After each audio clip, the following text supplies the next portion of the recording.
Hey everyone, welcome back to the channel. So in today's video, I'm going to be discussing two things: Meghan, MasterChef, and also, again, Project THAW, because it seems, well, I have had quite a few emails from people and questions asking me to really look into Project THAW and what you would be seeing if this was happening. So I'm going to hopefully reassure you and put this to bed.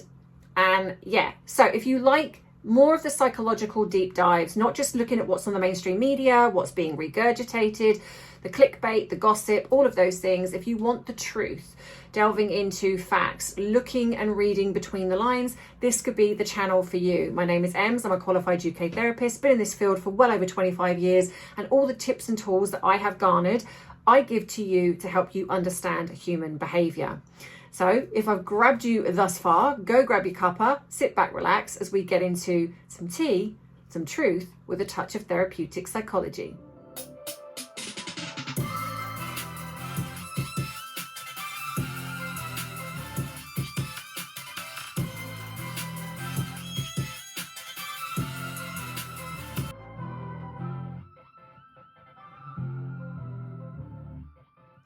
So hey everyone, God, honestly, I don't think I can go a day without somebody emailing me, asking me about Project THAW. I would love to know who coined this term. I think somebody said was it Richard Eden that coined this term? But I'm going to get into this because, yeah, a lot of people are curious about this and some are actually really kind of upset thinking this is going to happen. So I'm going to give you what I know, and I'm going to give you my answer at the end and ask you if you have seen anything that tells you that this is happening. Okay, and I want you to put it in the comments. So obviously I've written my notes because I want to make sure that I get this right. So one of the first things is fact checking. Okay, so I see a lot of people talking about things that other YouTubers say or other media outlets say. So the first thing you want to do is check the source. Now, of course, not everyone has a source. Even I don't all of the time. Some people do contact me. Some people, this is from my own thoughts and opinions. So if it's coming from their own thoughts and opinions, including mine, you can almost take that with a pinch of salt. Now, a lot of the time, what you'll see on my videos is that I explain to you how I got there. I don't just say something, I explain to you why I believe what I believe. And in that way, it then hopefully helps you understand that. And then you can kind of see it and think, yeah, I get that. Or maybe even, no, I still don't get it. So when things start to circulate, what you want to look at is something called truth anchors. And there are usually three that you would sort of abide by. One is the court circular. So this is, and let me just make sure I get this right. So this is the official definitive daily record of all engagements completed by the royal family.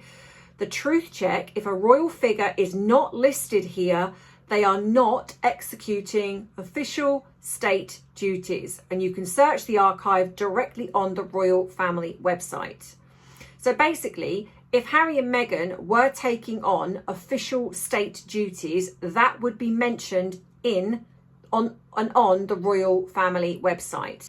Buckingham Palace media packs. So the official press room where the palace releases formal statements and confirmations, the truth check is major shifts, such as a change in Prince Harry's working status that will always be launched as a formal press release. So if Harry and Meghan were basically coming back to do some royal duties, that would be a press release. That would be a absolutely formal press release. So basically, if it's only appearing on YouTube or other social media outlets, and even some of the mainstream media outlets, it's unverified gossip. The third one is sovereign grant financial reports. So what this is annual financial audits published every June by the royal household. The truth check: these public documents outline exactly who receives public funding for state duties. Non-working royals like Harry and Meghan are legally excluded from these allocations.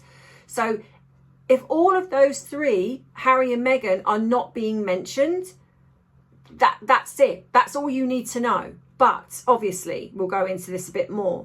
So the real facts on Prince Harry's UK security. The facts are these. The rumour that Prince Harry's state security is being secretly restored is entirely false. His security status remains a major point of tension, governed by strict legal boundaries. Automatic security was stripped. These are facts. When Prince Harry stepped back as a senior working royal in 2020, he automatically lost his right to round-the-clock taxpayer-funded police protection via the Royal and VIP Executive Committee, RAVIC. Fact number 2, he lost his legal appeals. Harry challenged their decision in the UK High Court, arguing the removal was unfair. He officially lost his appeal. The courts ruled that the government's bespoke case-by-case security assessment for his visits was entirely lawful. Fact 3, the 28-day rule is still active. Because he is a non-working royal, Harry is legally required to provide the Home Office and the royal household with at least 28 days notice before travelling to the UK. This allows a security committee to evaluate his itinerary and decide if a temporary police escort is necessary for specific events. Fact number 4, current review is postponed. Recent reports from the Times confirm that an updated risk assessment for Harry has been temporarily paused. The UK Protection Command is currently overextended, managing round-the-clock security for an unprecedented 9 living former prime ministers, pushing Harry's review basically down the priority list. So this is not even deemed as important. And the thing here is what people forget, and I think this is where people blur the lines, is a private family moment of hospitality. So the king offering a room at Buckingham Palace for his son is not the same as them coming back to be working royals. King Charles offering his son a bedroom at Buckingham Palace for a personal visit is a private family matter. Mechanically, financially, and legally, Prince Harry remains completely outside of the active working monarchy. So there. That's literally that in a nutshell. You know, I think what's happening is you've got the media who like to twist, dig the knife in, gossip. They are taking something that is an absolutely just a family moment, because regardless of what anyone else thinks, Harry is still Charles's son. Now, I get that a lot of us are angry. A lot of us would say, I would have nothing to do with him, but we're not them. You know, there are plenty of parents who have children, and I know this because I've worked with them, that have had children that have done the most horrendous things to their family, and yet when they're in need, that the family steps up. It happens. And so this to me is not any different. Now, it doesn't mean that William or anyone is doing anything. It just means that all this is that King Charles has just said, you know what, if you're coming over here, you can stay in one of the royal residences, but you have to give us notice. You have to give us time. And the reason why it fell through before is because Harry was faffing around, probably waiting to see if he would get some security, left it till the last minute, and they couldn't put anything in place. So they said, I'm sorry, but you can't stay here now, because it's not just a case of you rocking up to the family home, sticking a spare key under the rock and going, let yourself in. This is Buckingham Palace. So you have to have, it's not staffed 24/7. So they would have to put security in place. They would have to put staff in place. They would probably have to have a chef in to make sure that there's food in, and all of those things. You know, someone to, you know, take care of the room, you know, whatever. They can't put those things in place until Harry's gone, yes, I'm definitely coming. Because they didn't put it in place, and then he did it right at the last hour, and they're like, well, it's too late now, sorry. That's called consequences. But of course, the mainstream media and the people that are their fans kind of go, oh, what a terrible father. No, that's called consequences. Harry's an adult. It would be no different if you were travelling to see your family, they had a spare room, but or say they had a holiday home and you wanted to borrow it, and they've said to you, well, okay, yep, you can absolutely use this, but you need to let us know, because obviously we'll have to let staff know, or we'll have to go in and put things in place or whatever it is, and they're waiting and waiting and waiting, and in the end you don't say anything, and then right at the last minute they go, yeah, actually I will, and they're like, well, sorry, it's too late, we've either booked that out now for somebody else, or we just don't have the time to come and do that now. That's called a consequence. You can't mess people around and then think that they're just going to drop everything for you, which is what Harry clearly thinks. The other thing is, if Harry and Meghan were coming back, it would trigger a massive shuffle and shift within the institution. You wouldn't be relying on guesswork. You wouldn't be relying on so-called sources to, filter out and drop little nuggets. That's not how it works. Firstly, you would have something, and again, I've got my notes here, a formal instrument of appointment or royal decree. So what would happen? Buckingham Palace would issue a formal historic statement. The detail would be: a return to public duties requires direct authorization from King Charles III. This would be broadcast as an official press release across all major global news wires, BBC, Reuters, Press Association, simultaneously, not leaked to a single tabloid.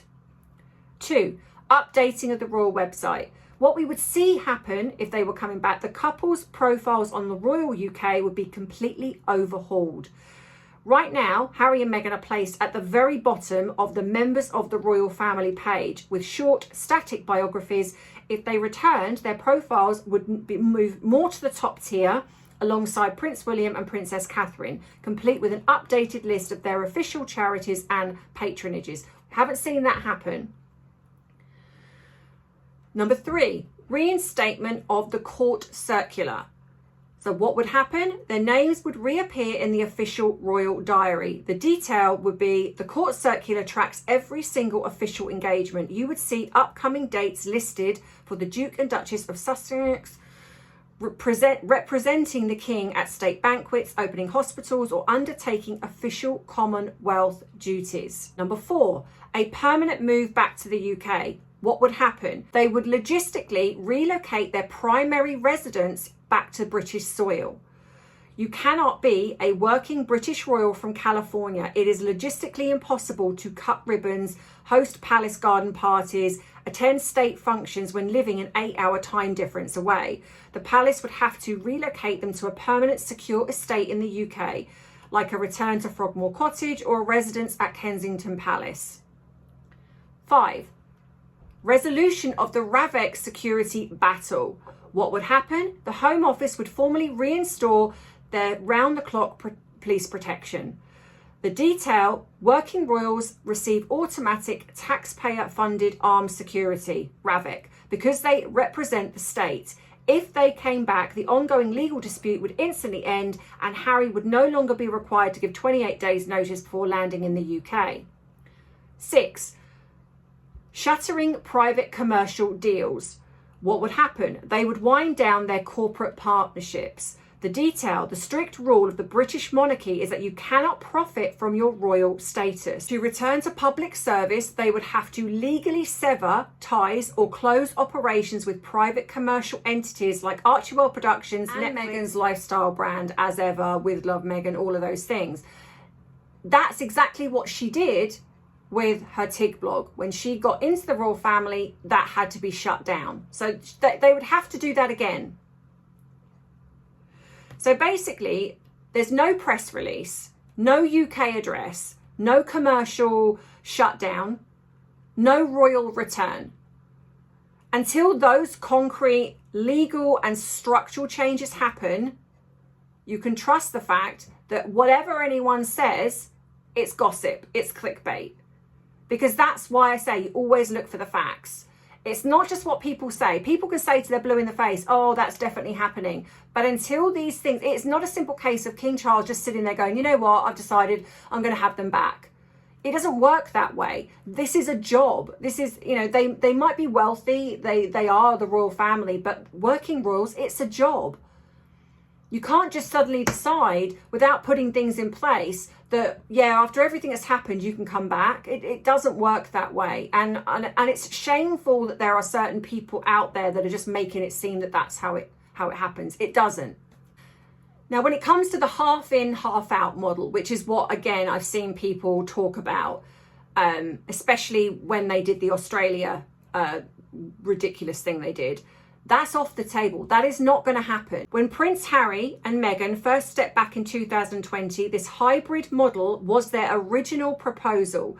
They wanted to split their time between the UK and North America, continuing to represent the Queen at official events while earning their own private income. The palace flatly rejected it then, and King Charles maintains that exact same stance today. Why a hybrid model is impossible? It's because the British monarchy operates under a strict institutional and financial rule that make a half-in, half-out arrangement a total dead end. A working rule cannot mix public duties with private corporate profit. If the Sussexes are making millions from commercial deals with Netflix or private brands, they cannot simultaneously represent the British state. It creates an immediate conflict of interest where a royal title could be seen as being used for corporate advertising. The Sandringham Agreement, the definitive ruling made by Queen Elizabeth in 2020, remains a binding institutional policy. The official palace statement explicitly declared that it is not possible to continue with the responsibilities and duties that come with a life of public service whilst pursuing private financial independence. Then there will be a taxpayer backlash. Working royals are funded by public money via the sovereign grant and receive state-funded security. The British public and the government would not tolerate paying for police security and protection and palace staff for individuals who spend half their year living as private celebrities earning their own money abroad. Then you've got also the Prince William factor. Prince William, as the direct heir to the throne, is reportedly the most fierce defender of this boundary. Reports from palace insiders consistently show that William firmly believes allowing a hybrid role would cheapen the monarchy and damage its institutional integrity, which I agree, it would. If a tabloid or video claim tells you that Harry and Meghan are working out a compromise to do part-time royal work, you can confidently tell them the palace views the royal role as an all or nothing commitment. There is no part-time status in the British monarchy. So there you have it. That's it. Dead in the water. It is not happening. So for those of you who are worried, for those of you who are listening to certain people that keep telling you something different, it is the facts. It is the law. There is, no matter what Harry and Meghan are trying to do with whatever they're trying to do, the fact is they cannot do it legally. And whether or not Harry wants back in, I don't think Meghan does. Maybe Harry does. But if that was ever going to take place, it would certainly not take place while he's married to Meghan. And I also do believe that there would be a lot of discussions and things happening before that even was remotely considered. And like I say, you would be seeing evidence of this, not some cloak and dagger weirdness. Now, do I think that the royal family know things about these two and know the secret, the truth about the children? Yeah, absolutely. Of course I do. But that doesn't mean that that's anything to do with them coming back as working royals. They're not at the moment, as far as we know, that is not happening. There is no evidence to show that. People just saying it is, clickbait, gossip, tabloid magazines or newspapers saying it is, doesn't make it fact. That is the facts. That's the facts right there. I've just read them to you. Whether you believe that, again, that's your choice. But for me, I do not believe that Project THAW is even a thing. I think it's made up. And I also don't believe they're coming back because, again, there's nothing on the royal website. What would be the point of being all cloak and dagger? What would be the point of that? What do they gain from being cloak and dagger? Because it just, what's the point? And again, it doesn't work like that. You can't secretly squirrel them in and hope that nobody notices. It just doesn't work that way. It's a job. You are working for the government. You're working for the people. You cannot just decide that that's going to happen without things being put in place. So now it comes to Meghan. So I know that a lot of you have watched the Celebrity Chef. I have seen snippets. I refuse to go on there and watch the whole thing. But again, I have seen so many things coming out about this, aside from some of the things that she has talked about. I'm going to go into this a little bit more detail next week because there is a lot to unpack, but she seems to have plagiarized again. So I've just recently done the second podcast. And again, if you want to join the podcast, please email me. So I get that you can be a bit nervous. You don't have to be on camera. Some of the ladies choose to be on camera. I stay off camera because you see me enough. You don't need to see me anymore. Plus the fact it is more about them than me. And I want them to have, you all to have your space to talk about how you feel. So if you're nervous about being on camera, please don't worry, you don't have to be. If you are interested, then please drop me an email and just put podcast at the top. And what I will do is when I do the next one, I will send you out an email just to gauge whether you're interested. And then if you are, I will send you the link.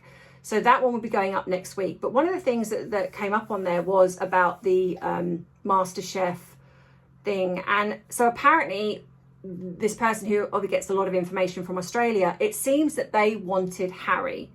So this was what they wanted. They wanted Harry, but mainly him. And I guess Meghan maybe would have tagged along, but the main interest was Harry.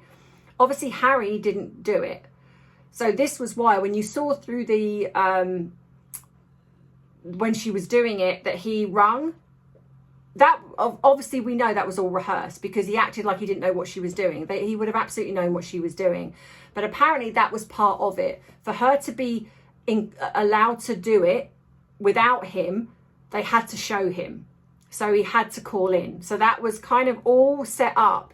But it must really gall her to think that her on her own, nobody's interested.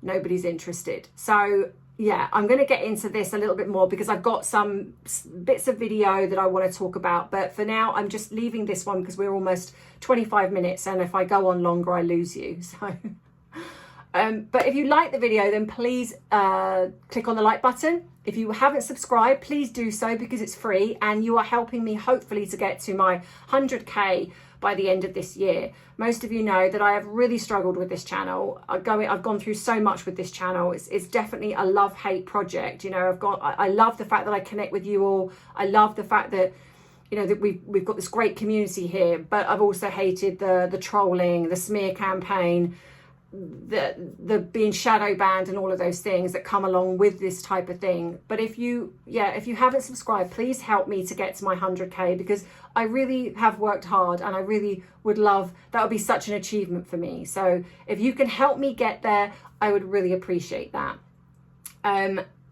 All of the links are below. You know that if you want to treat me to a cup of coffee, you can do. If you want to become a member, amazing, super chat, all of those things all go and help towards the free therapy program.